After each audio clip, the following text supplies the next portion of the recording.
Hello, and thank you for joining us for our IBM Quantum Industry webinar. Today, we are pleased to share with you our webinar on exploring quantum utility for aerospace. So we are joined today by Charles Chung, who leads quantum industry applications and strategy for aerospace engineering and manufacturing at IBM. And he's developed over 35 products and solutions for applications ranging from aerospace sensors, genetic sequencing, automotive sensors, implantable biomedical devices, and many more. We're also excited to have with us Marna Kegel, who is a Boeing technical fellow who brings both business and engineering expertise to her work leading Boeing's research in quantum computing applications for aerospace.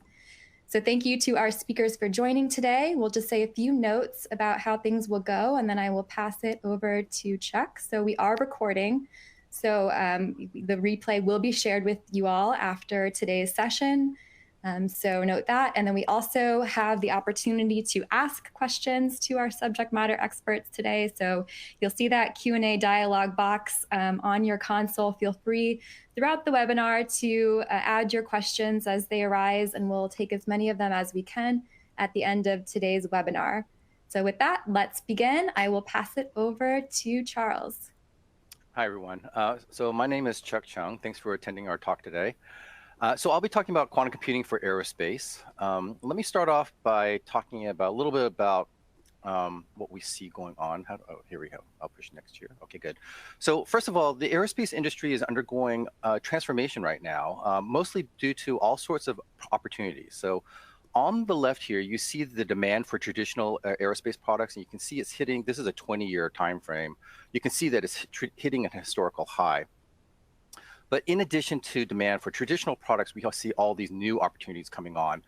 Drones and autonomous systems are, of course, changing industries and militaries.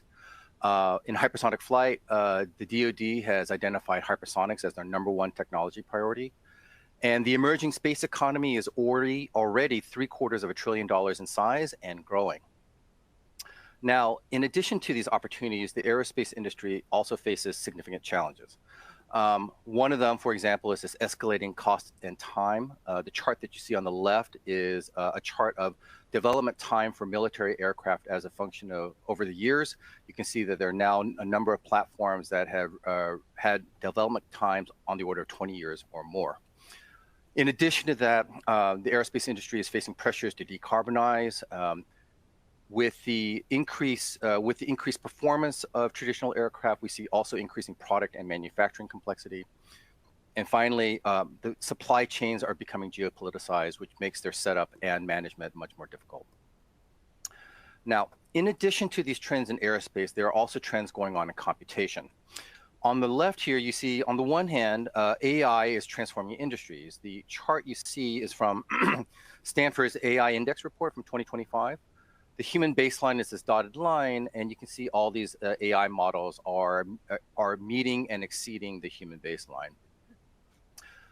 At the same time, we're seeing increases in traditional compute power is slowing. And so you see here a chart of the performance of the top 500 supercomputers over time.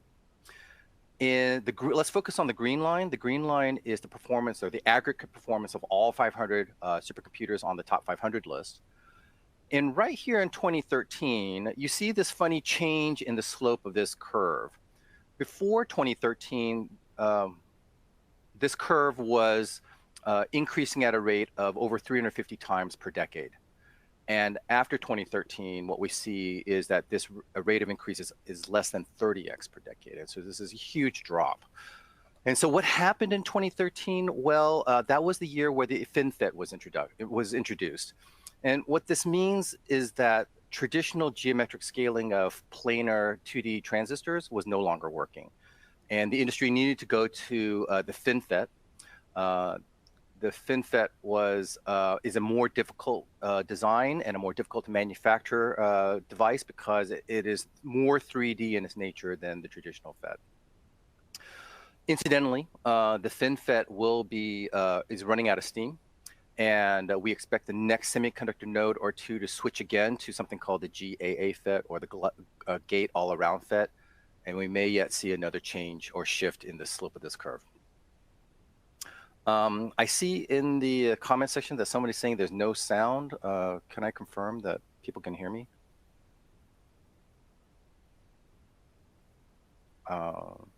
We can hear you. Okay, good. All right. So I think it might be on your end, Mr. Kumar. Okay. So computation is also transforming. There is a third trend, which is the emergence of quantum computers. And specifically, we see the emergence of quantum-centric supercomputing. We don't see quantum computers as a replacement for classical computers. We see quantum computers complementing classical computers, very similar in the way that GPUs work in conjunction with CPUs. The CPU handles the general workload, but the GPU is employed for accelerating certain workloads, usually highly parallelizable workloads. We see the quantum computer doing the same thing. It can accelerate certain workloads, and I'll talk about what those workloads are. This dream, this vision for quantum-centric supercomputing is not a dream. We have built 2 of these. Most recently is this system that we built at the Riken Supercomputing Center in Japan. We combined our state-of-the-art IBM Quantum System 2 with their Fugaku supercomputer, which was the highest performing supercomputer in the world when it was released in 2020. So, as I said, QPUs or quantum processors are expected to accelerate certain workloads. There are many possible applications for quantum computers, but these are the 4 that are the most mature and the most well understood.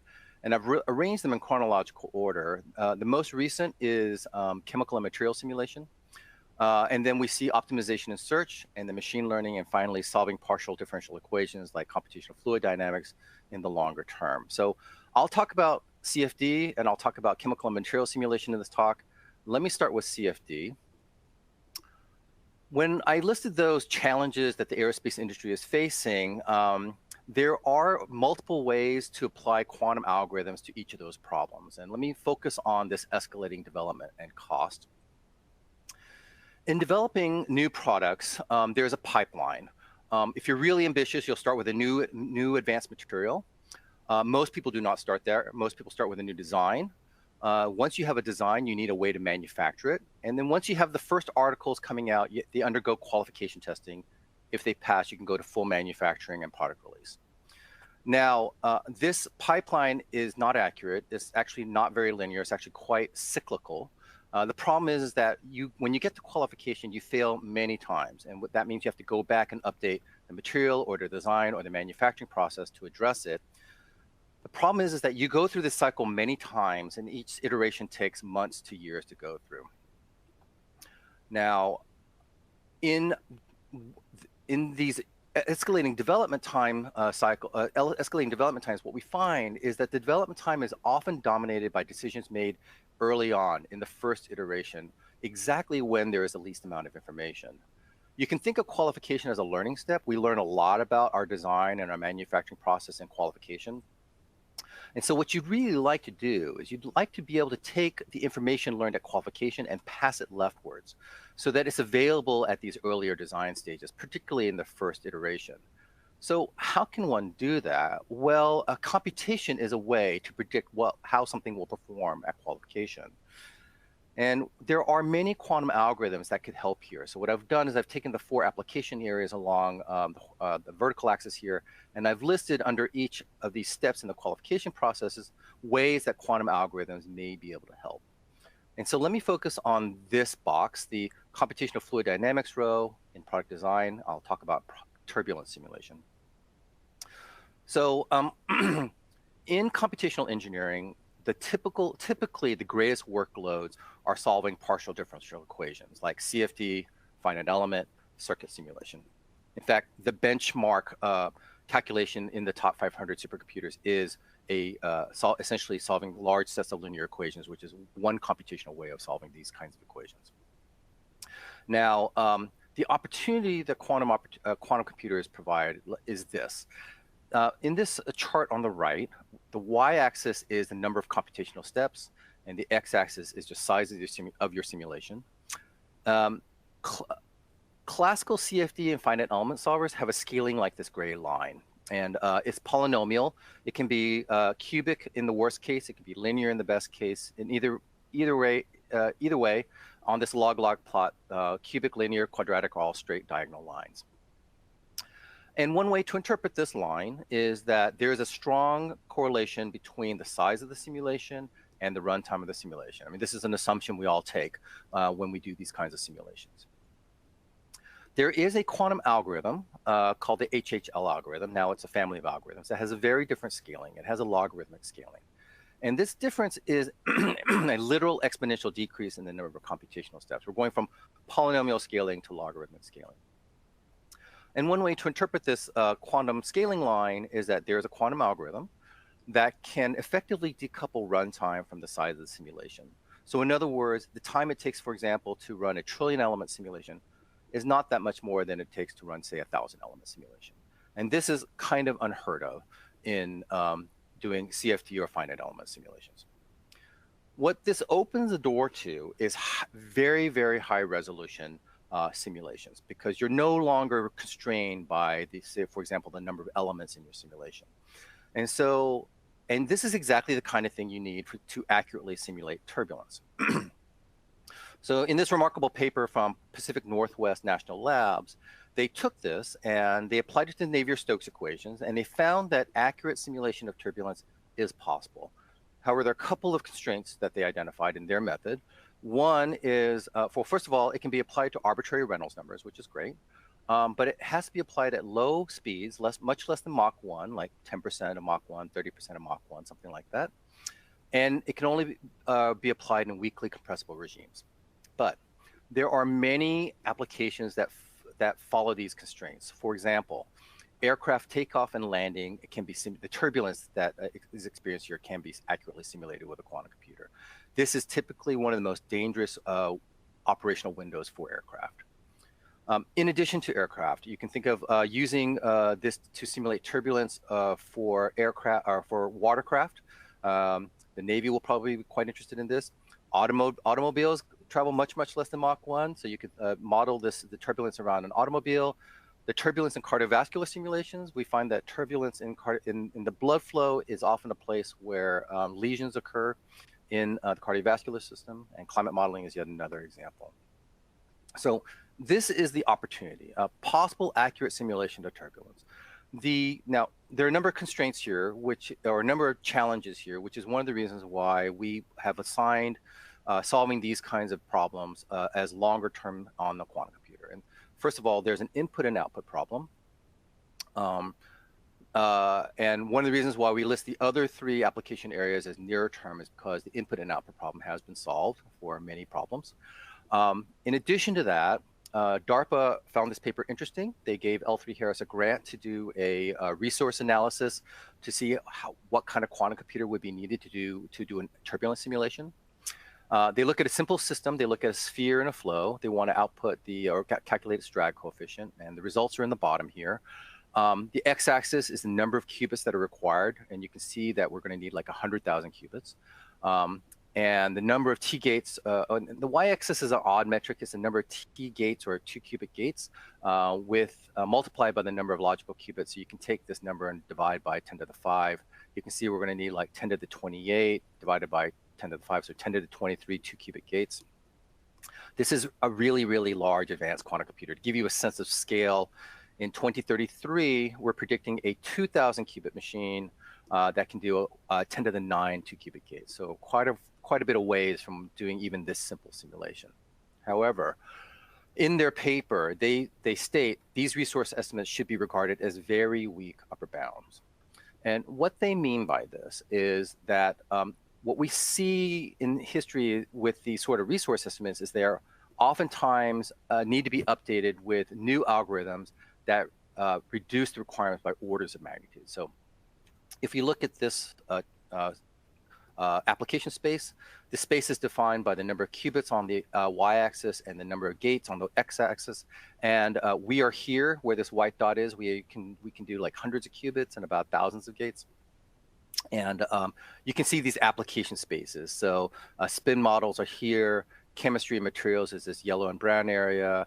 Optimization is this green area. Cryptography is this blue area. So we're we're still quite far away from being able to execute these applications. However, the couple of things you need to keep in mind. One is the hardware and the software are increasing and improving. But even more importantly is the algorithms are increasing and improving. And we have seen at least 2 examples now where algorithmic advances have reduced requirements on quantum computers by orders of magnitude. And a good example of that is the SQD algorithm. This is the sample-based quantum diagonalization algorithm. It is a chemistry algorithm or chemistry application. And we were able to reduce with this algorithm the requirements from 10 to the 10 gates and 1,000 qubits to something that can be executed today. The trick that was applied here to do this was, if you look at all of these resource requirements on these other applications, they're assuming that the quantum computer is doing all of the computational work. And in SQD, what was realized is hey, we have quantum computers, but we also have really good classical supercomputers. What if we combine them together? And the result was this SQD. This trick, by the way, has not yet been applied to computational fluid dynamics. And so we could see something like this occurring for CFD. So let me talk about SQD. As I said, SQD is a chemistry application. So let me go back to this chart. We're looking now at the chemical and material simulation row, and naturally we're looking at development of advanced materials. Now, one of the reasons we're really excited about chemical and material simulation on quantum computers is because the largest jumps in product cost performance curves comes from the introduction of new materials. And a good example of that is the incorporation of carbon fiber composites in the Boeing 787. Now, another example of that is hypersonics. So in hypersonic travel, the plane goes at Mach 5 or higher. At these really high air speeds, the leading edges of the airframe can heat up, sometimes over thousands of degrees Kelvin. So you need high temperature structural alloys in these aircraft. The typical materials we use here, in the plot that you see here, the y-axis is yield strength as a function of the x-axis, which is temperature. We typically use the state-of-the-art materials are Inconel. These are nickel superalloys.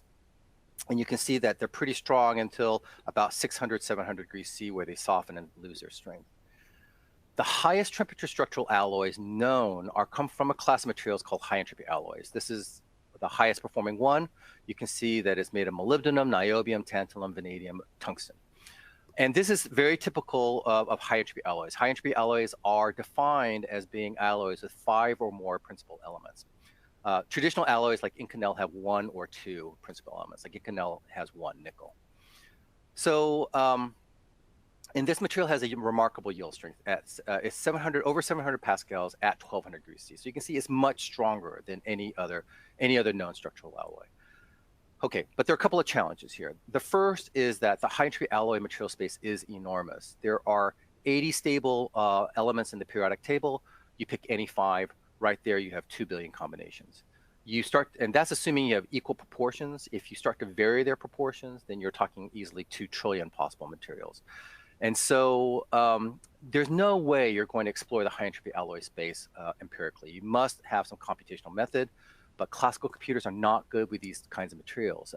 These materials have a lot of transition elements in them, and classical methods have a hard time dealing with transition element materials.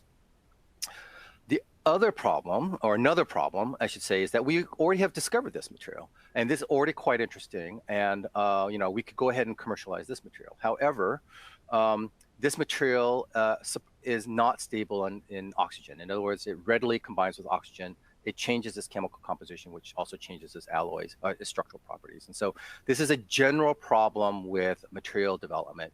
It typically takes 10 to 20 years at least to commercialize a new material. This is after the material has been identified in the laboratory. And 40 years is not unusual. And the primary problem is that, unlike many other disciplines, material development doesn't really employ computational methods. It still relies on empirical trial and error methods, which means for a material like this, in order to characterize it, you first have to come up with a sample of the material. I mean, likely you can't buy it anywhere, right? It doesn't exist. And so you have to come up with a sample. And then once you come up with a sample, you have to put in some remarkable test apparatus that can apply 700 megapascals at 1200 degrees C. And that's going to take at least weeks, probably months to figure out how to do. And then you discover, oh, this thing is not stable. So it would really be nice if you had a computational method to predict things like yield strength as a function of temperature, the stability and oxygen, stuff like that. And like I said, it's hard for classical computers to help with this. So what you see here is a typical chemical reaction. We start with reactants. They have some activation energy. They go through a transition state. They end up at a set of products. Now, this is a very basic undergraduate level understanding of reactions. Now, this is challenge. Even this simple kind of calculation to simulate is hard for classical computers. So first of all, the way we calculate do chemical simulations on classical computers with larger molecule is a technique called density functional theory, or DFT. DFT works for larger molecules, but it doesn't work for bond breaking information, so it can't work with any chemical reaction. There are more advanced techniques that can deal with these kinds of chemical reactions, but they're limited to smaller molecules. And even with smaller molecules, they still have trouble with transition metals, like many of the elements I showed you in the high entropy alloy. They also have trouble with excited states, which will typically happen when a material is heated to 1200 degrees C. And they also have difficulty with open shell systems. And I'll give you an example of that in a slide or two. So classical computers have a hard time predicting something basic like a reaction. And so you can't use it to, or it's really difficult to use it to predict, for example, how stable a material is in, say, oxygen. So last year, we published this paper on the SQD algorithm running on quantum-centric supercomputers. We simulated this molecule. You can see there are two transition element atoms in it, iron. And the results are on the right. What you see is a line and a y-intercept. The line indicates we found a molecular orbital. This is, in this case, it's the ground state orbital. And the y-intercept is the energy of that orbital. And we can compare that to the most accurate classical method called DMRG. And what you find is that the accuracy of the SQD method is confirmed by this most accurate classical method.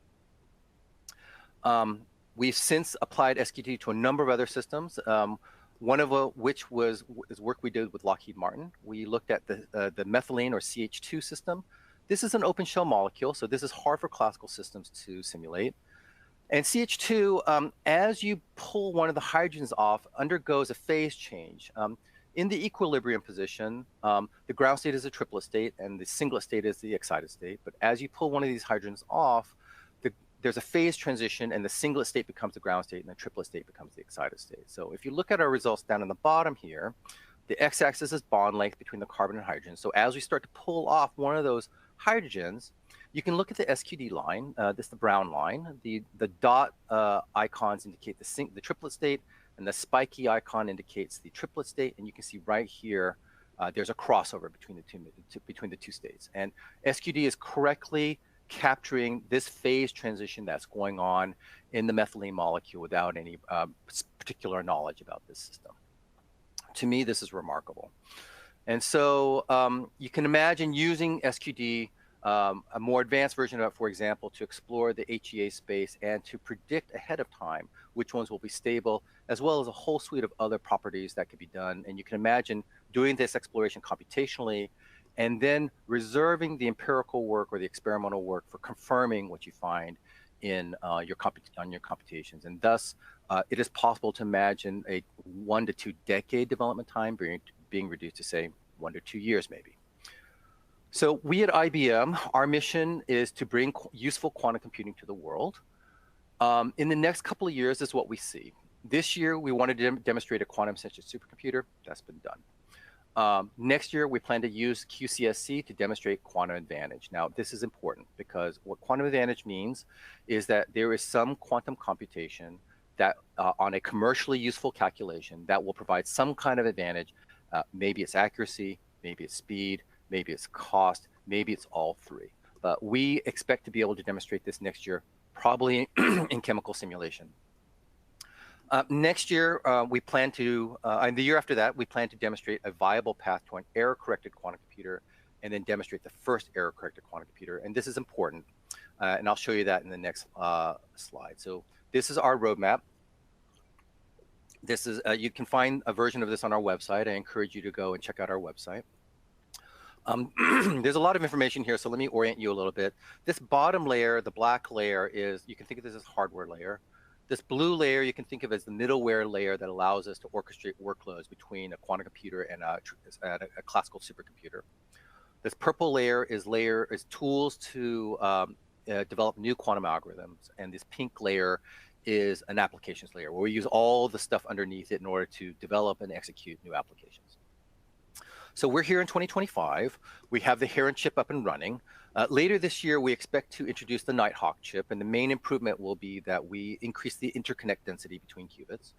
And then the trend going forward, there are two to keep an eye on. One is the number of qubits.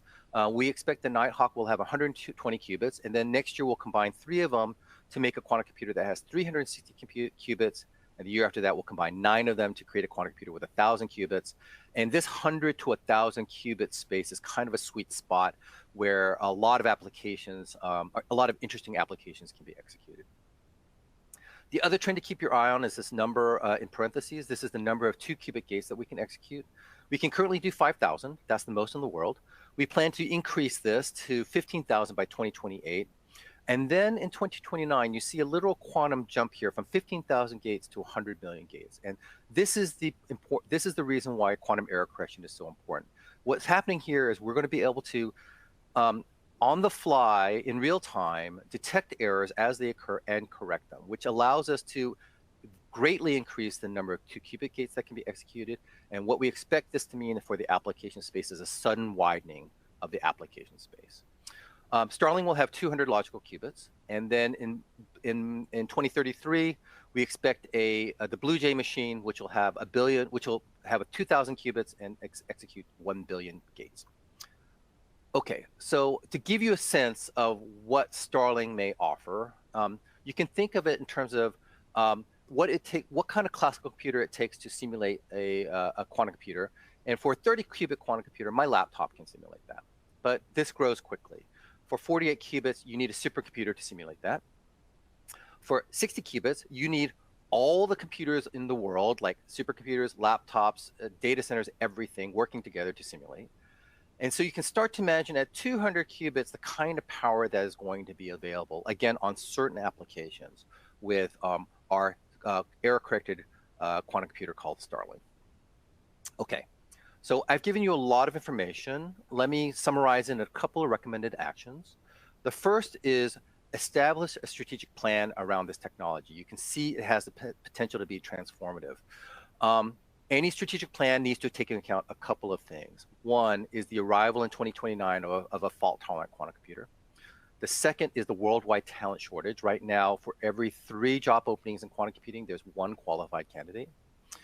The third is the third one, is the expected supply-demand mismatch.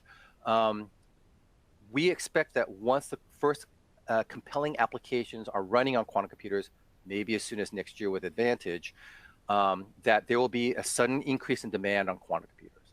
But the constrained resource is the quantum computer. We do not expect that the supply of quantum computers will be able to quickly follow because of the complexity of the machines.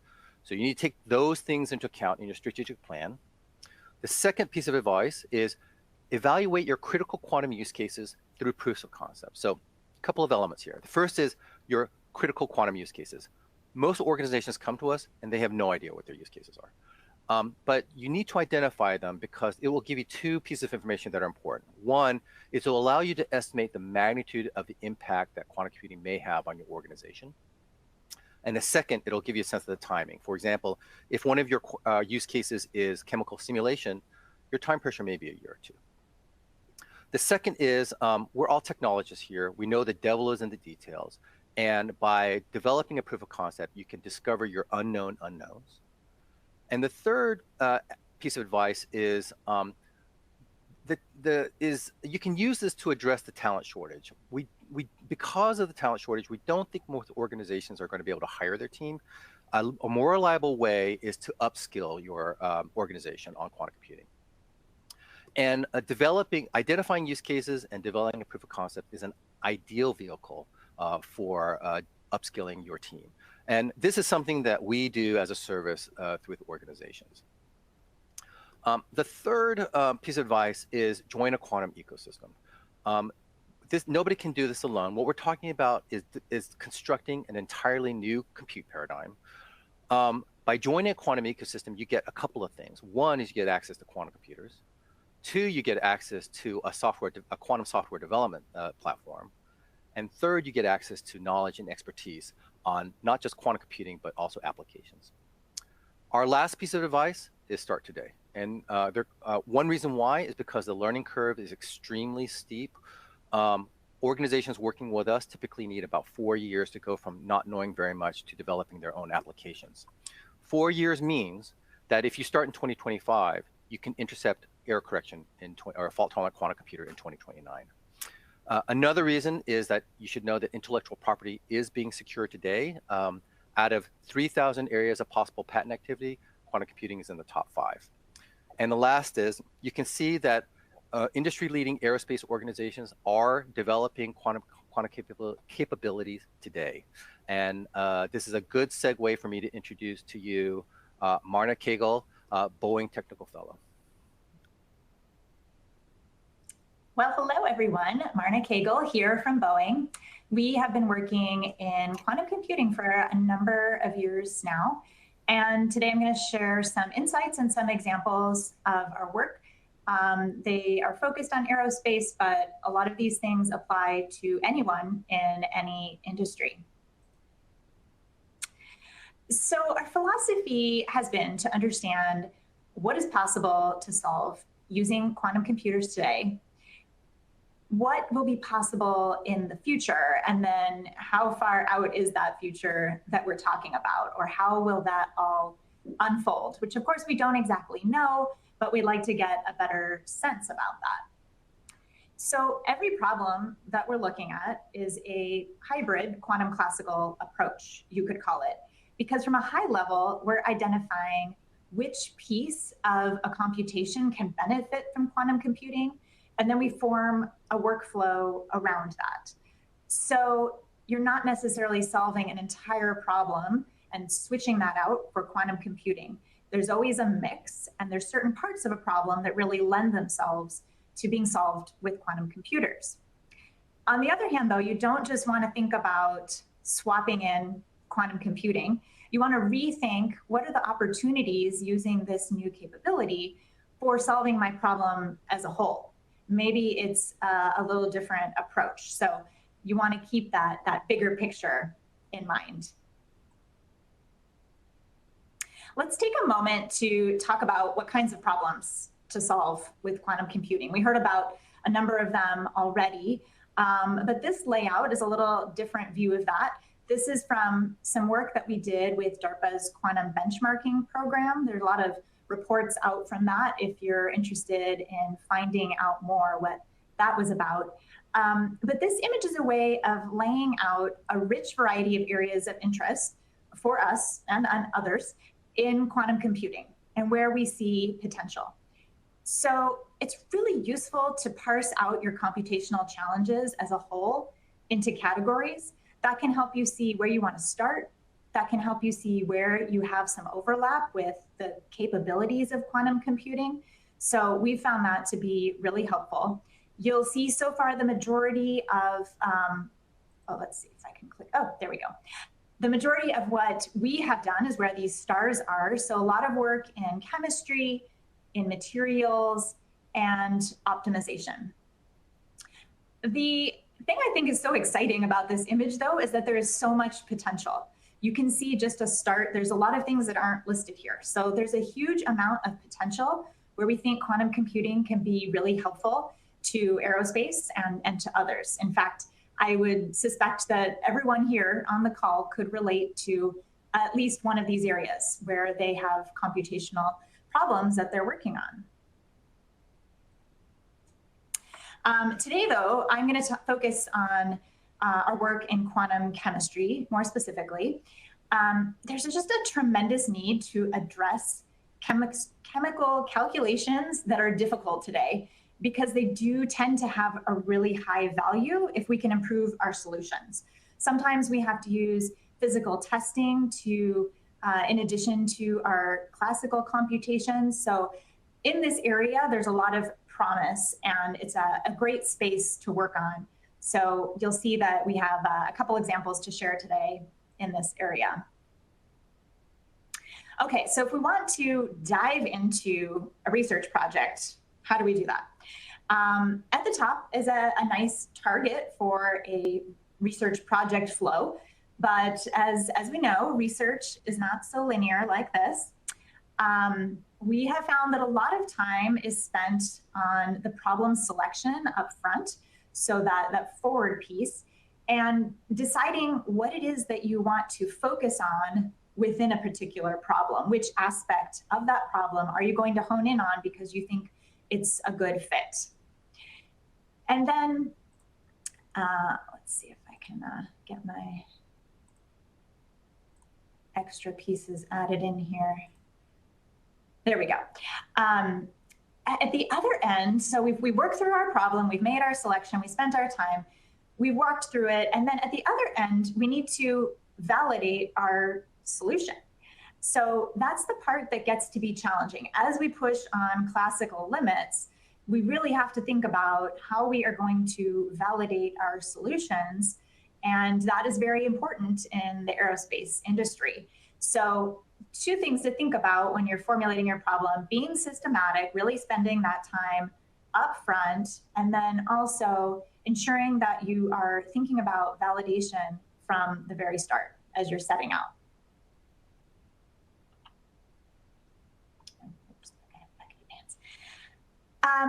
Let's talk examples. So we'll start with corrosion.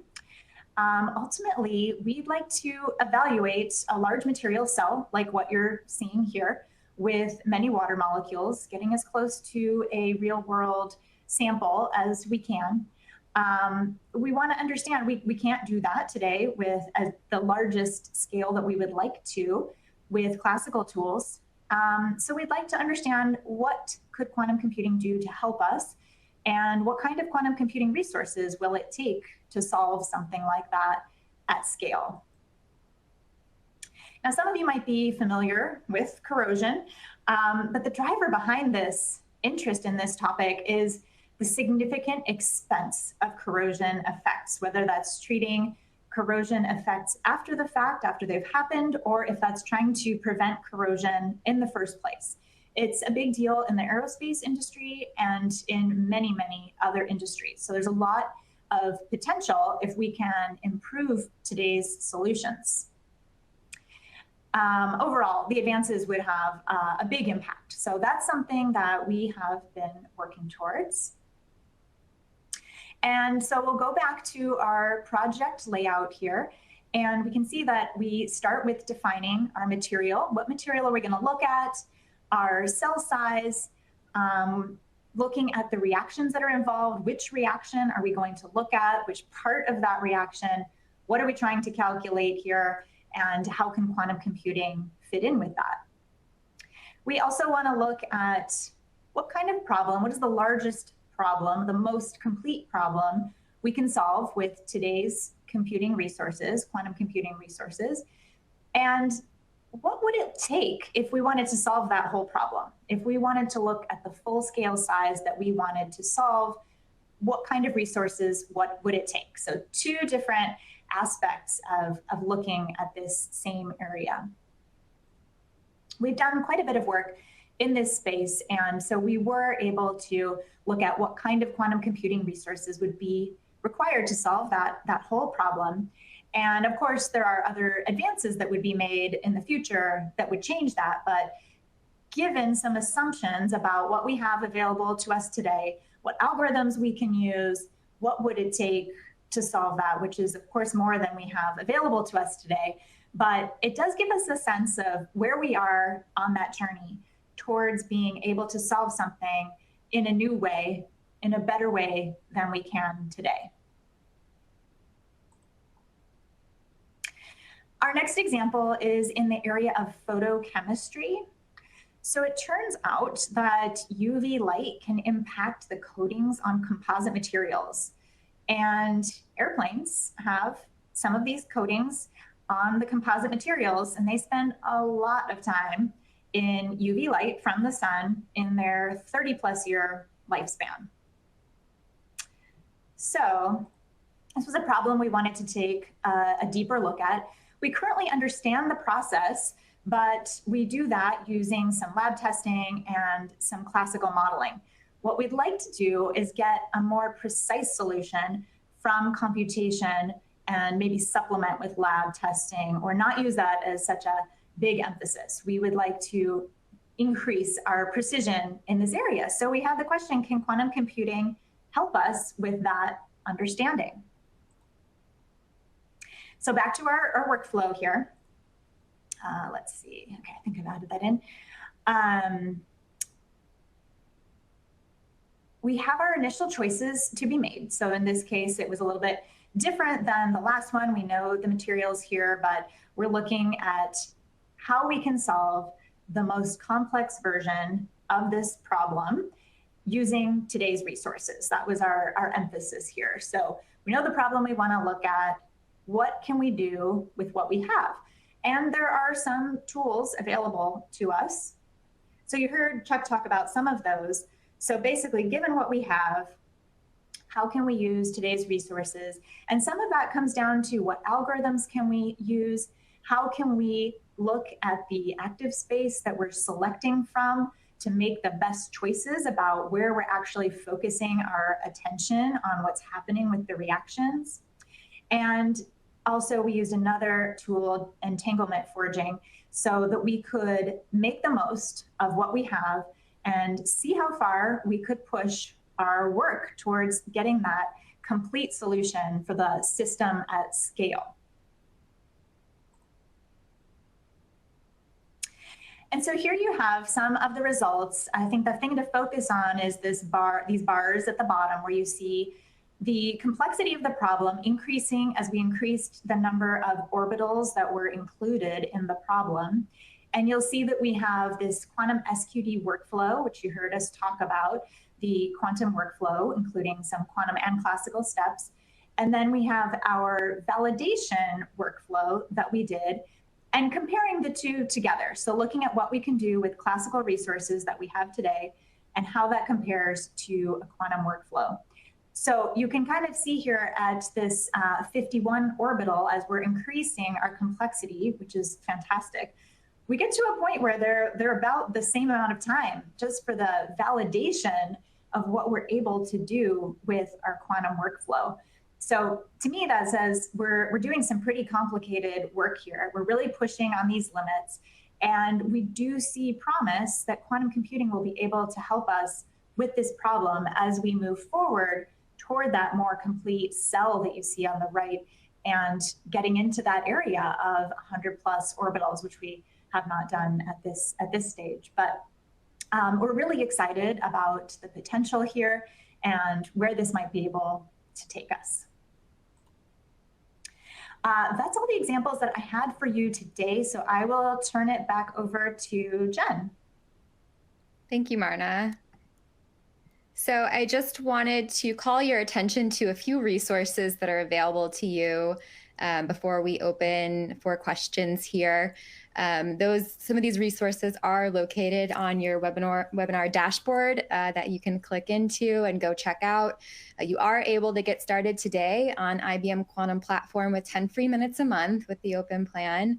So that's an option for you. We also have IBM Quantum Business Foundations, which is a wonderful open course that comes with a Credly badge. Once you take it, that'll help familiarize you with the steps to quantum readiness for enterprise. And we have this webinar series as you're participating in right now, and we do have a playlist of these on YouTube that are accessible to you to check our previous ones out. So if you have interest in other industries as well. And then, of course, one thing that will really help get your journey with quantum started is being a part of an ecosystem. So joining with organizations like Boeing and others who are in the IBM Quantum Network and are doing wonderful, research in the field. There's so many benefits from, being part of a quantum ecosystem. So all things to consider as you're looking at starting your journey, and some great resources linked in your console. And with that, let's open the floor for some questions. So I think a good question to start with, so many good ones, so we appreciate those. We have a question, and I'll pose it to both Marna and and you, Chuck.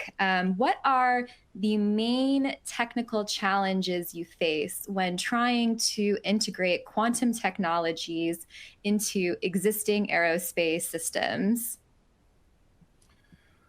Oh gosh, the main technical challenges. So I think a lot of that actually at this point is not explored, and it's mostly due to the newness of quantum computers.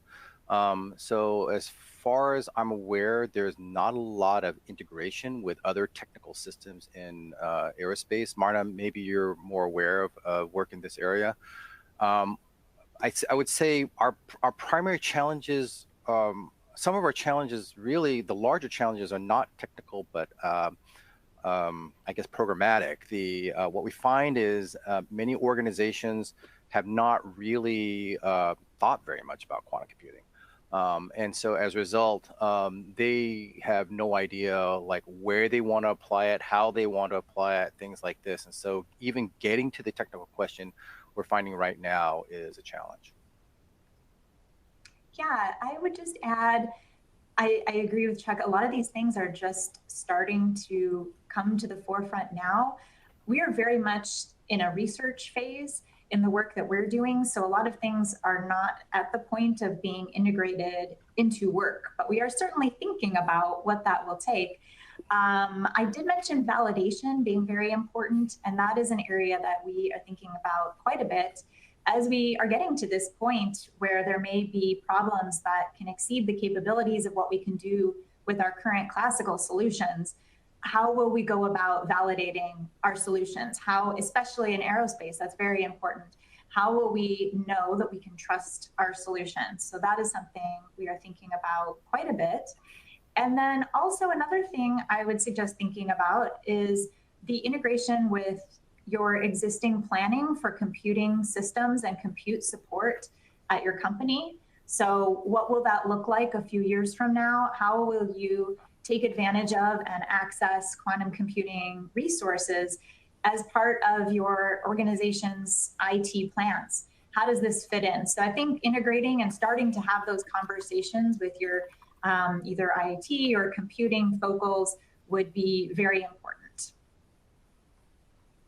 Thanks, Marta. And a follow-up question to that, because I think, oftentimes in these webinars, we have a lot of researchers who, may be very familiar with quantum computing, but don't necessarily have, buy-in from sort of their innovation leads or other, business leaders in their organizations. Can you share any of your experience getting stakeholder buy-in or, sort of what it takes to start a quantum program within an organization?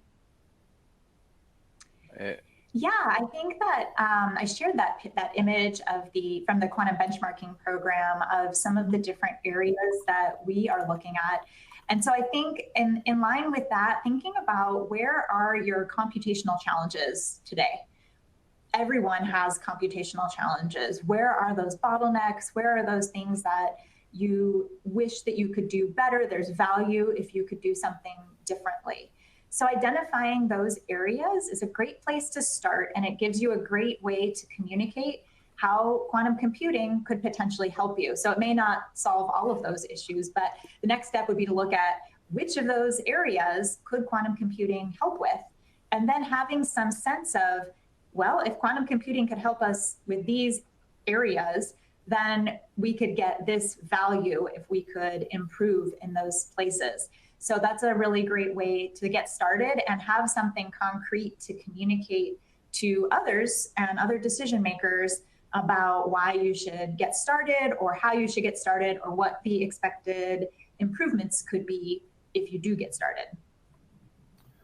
Let me add to that. I think what we have found is the right people to have in this discussion are, one, some decision maker who typically is responsible for technology strategy on a 3-5 year sort of time horizon. But the conversation often occurs at two levels. There's one conversation occurring at the decision maker level. There's also a conversation occurring at the technical level. The decision maker will often refer to their experts in their organizations on particular problems. And so there's a second conversation that occurs in parallel with those teams talking about how quantum computers would actually be applied, what exactly would it contribute to the solution, things like that. having both conversations going on at the same time allows the organization to have both the technical as well as the business expertise or conversations going on, so they inform each other and a decision can be made on engagement. Neat. Yeah, so another good question here, sort of thinking about, the right time to get started. Why, how do we know that error mitigation with noisy quantum computers is going to be good enough to, get us to some value? Why not wait for fault tolerance? I'm open to the floor for who would like to speak to that. I think I have a response to that. I mean, it's a fair question. And I think there are a couple of ways to think about it. First of all, we believe with SQD, you're going to be able to do useful computations in the chemistry space like next year. So just from a sort of tempo point of view, why wait? The second thing is that even if we had a fault-tolerant quantum computer, what we think right now is that you're still going to prefer SQD. At least for the kinds of problems that SQD can answer. And the reason why is that we did an envelope, back of the envelope calculation on comparing SQD on a quantum sector supercomputer with this sort of gold standard fault tolerant quantum algorithm, which is something called phase, what's it called? Phase diagonalization. Phase estimation, sorry, phase estimation. And what we found is that if you had looking at the same problem using both algorithms, a problem that will take a couple of hours on SQD, like that example I gave to you with the atom, the molecule with two iron atoms took about 45 minutes, would take about 2 weeks using phase estimation on a fault-tolerant quantum computer. And so even in that case, you're probably going to prefer to do SQD. Now, it may be the case that phase estimation on a fault-tolerant quantum computer scales better, and you can ultimately do larger, more complex molecules with phase estimation. But we are finding that SQD can handle already some interesting molecules. So I think that those are a couple of factors to think about in terms of figuring out your timing to enter the quantum computing space. I would just add quickly, if you think of quantum computing as a tool, if there's a tool that's going to be available really soon that could help the way that you're doing your work and could improve the way you're doing your work, why not use it? And even if a better tool comes out down the road, we don't know the exact timing or what that will look like, but why not leverage the tools that are available in the near term? Might just be another way of thinking about it. Yeah, that's a great point. I think one of the aspects of utility, right, is we're able to use quantum to benchmark classical results too as we get into these higher regimes. So there's some interesting value there to explore in different ways. Chuck, one question about one of your slides, and I can't tell from the question in the chat which one it specifically referred to, but it had to do with the estimations of qubits, whether it was physical qubits and whether it took into account error correction overhead. If that person is talking about that slide where we look at like a laptop and a supercomputer and all the computers on the world, those are logical qubits. No. That one, and then there is the other one too with the algorithm landscape. So I wasn't sure if they were maybe talking about that one, which I think the estimates for that were done with the surface code. Right. And so, we're looking at LDPC codes, which will move the landscape, even a little bit. Right. Yeah. Though that chart is for it's for qubits. From a computational point of view, you don't really care whether they're physical or logical qubits. You just want qubits. But they have to be long-lived enough in order for you to complete your computation. And so, I guess they're logical qubits, but from the computational point of view, it's really. Yeah. Okay. Let's just say they're logical qubits. Yeah. Mm-hmm. Okay. All right. Question for Marna. There were several questions in the Q&A dialog box about optimization problems, and I know you all have looked at optimization as well. So perhaps you could speak to, some use cases outside of chemistry that you've looked at, and how you're, maybe what algorithms you're looking at. What is of interest to you in this area? Yeah, thank you. Optimization is great to talk about because I think that's an area that probably all of you on the call today can relate to or have some challenge related to optimization of something. It's an area that we have done some work in, and we continue to look at different areas where we can apply quantum computing to help with our optimization problems. One in particular that you could look at more closely is the design of composite wing structures. So this is an area where when you're laying up different pieces of carbon fiber, part of the structural properties come from the orientation of the plies. So as you're laying them up, you can pick different angles and orientations that they stack on top of each other. So that's essentially an optimization problem. How do you aim for a set of properties that you're looking for given this set of different variables, including the orientations of the plies that you can put into your design?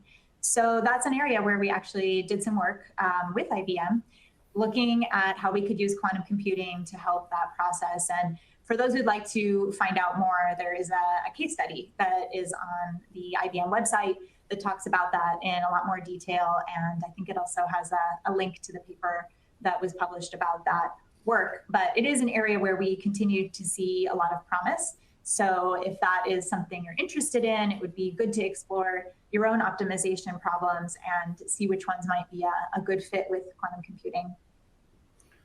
Let me add to that. In my chart, I said that we believe we currently see quantum optimization as the second application area that will be possible after chemical and material simulation. And there are a couple. I think the primary reason why is because the theory is well established now. I think these problems are well understood. We have a number of demonstrations now showing how a quantum computer can be applied to these problems using, from beginning to end, using it at the full workflow. What we're primarily waiting for are quantum computers big enough and powerful enough to be able to do things beyond what classical computers can do. A lot of that will be determined by the problem that you're trying to solve. And so one characteristic of quantum computing problems in general, particularly right now, is that we are looking for compact but hard problems to solve on quantum computers. They're compact so that they can be fully represented on quantum computers, but they're still hard despite being small. And so what we've done is we've published a paper. It's on arXiv now, called the Quantum Decathlon. And what we've done in that paper is identified 10 example problems in the optimization space that has that compact but hard characteristic.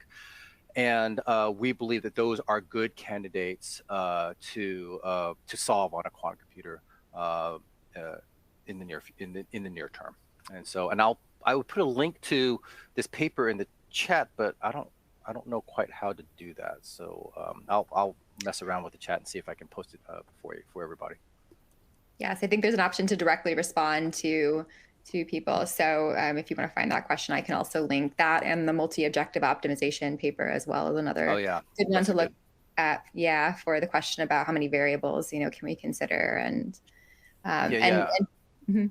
I was going to say that paper is really great because it's a good example of a way to make a compact problem harder. What we found in that paper was that single optimization is pretty straightforward, at least for the problem we looked at in that paper, which is a max cut problem. But as you increase the number of objectives and make it a multi-objective optimization problem, which is a much more realistic problem for real world circumstances, the compute time for the classical computer increased really quickly. Like one objective, it solved in less than a second. But 3, it took 3 minutes, and then at 4, it took 5 hours. And so one way to intensify the complexity of a problem for a classical computer is just by adding multiple objectives to the optimization. And there in the real world, there are easily problems in the optimization space that have 10 or more optimization goals. And we can put a link to that paper as well as soon as I figure out how to do that. Yes, definitely. And if not, we can follow up absolutely on these questions too and answer them after the fact. So, and to Marna's discussion point about the apply composite optimization, that case study is linked on your console as well. So definitely check that out. Some really interesting work there. Well, I'm going to leave with one final question as we wrap up here at the top of the hour.